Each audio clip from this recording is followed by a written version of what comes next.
Road to Kona, welcome back everybody. Well, Challenge+Roth took place.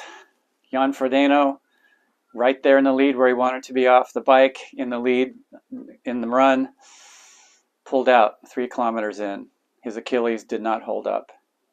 Apparently his team decided in advance if the pain was like a 4 or a 5 on a 10 scale, 1 to 10, that he was going to pull the plug, because ultimately Kona is his main goal, to try to go back to Kona in October, win one more world championship there. Is it likely? I don't know. His last race that he's completed was a year ago at the Collins Cup. The last Kona that he did was in 2019. A couple good years probably lost, and now like an Achilles injury, that's not an easy one to manage. But if anybody can do it, Jan+Frodeno could do it. What about Magnus+Ditlev? 24 years old.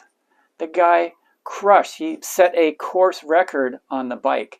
And I can tell you that there have been some badass guys out there putting down some pretty strong bike rides. And for him to break the course record on the bike, unbelievable. And here's something else that's interesting about that. In Kona, as you know, one moment the wind can be calm. The next minute it can be howling. And the quicker you get through the course, the better chance it is that you're going to get through that bike ride with more miles without the wind blowing. So if you can get through it even 5 minutes ahead of somebody else, you may have a completely different race than somebody who's 5 minutes back. So the guys like, let's say, Patrick+Lange, amazing runner. He was second in Challenge+Roth, ran a 2:35, broke the marathon record. Amazing. But he's not as good as Magnus on the bike. He will likely in Kona be behind Magnus on the bike. Magnus will be further down the road if the wind does pick up. I mean, it could be a calm day all around. It could be howling all day long. But if we look back at 2019, the people who were at the very front, the men who were at the very front of the race, had a very different race than those who were behind, just minutes apart.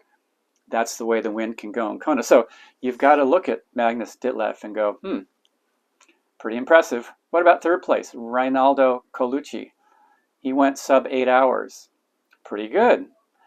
He won Ironman Brazil, sub 8 hours. 2 in 1 year already. Amazing. And what about the women? Anne+Haug, 8:22. How does that stack up? Think of it this way. Laura+Philipp went 8:18 in Hamburg this year. Anne+Haug goes 8:22 in Roth, a month or so later. There was no wetsuit, so her swim was slower than Laura+Philipp's was in Hamburg. The course in Challenge+Roth is a little hillier. There's more climbing on the bike. Again, a little bit slower. So if you factor all that in, those two women basically did virtually probably close to the same time. Amazing. Then you throw Daniela Ryf in, who won in St. George on the most challenging Ironman World Championship course that there ever has been. How's that going to stack up in Kona? I can't wait. I think it's going to be just an amazingly intriguing day. And then you throw in a few other people who were not at these races, Christian Blumenfeld, and all of a sudden, Ironman in Hawaii is looking like a race like we have never seen before. Road to Kona. Stay tuned for more.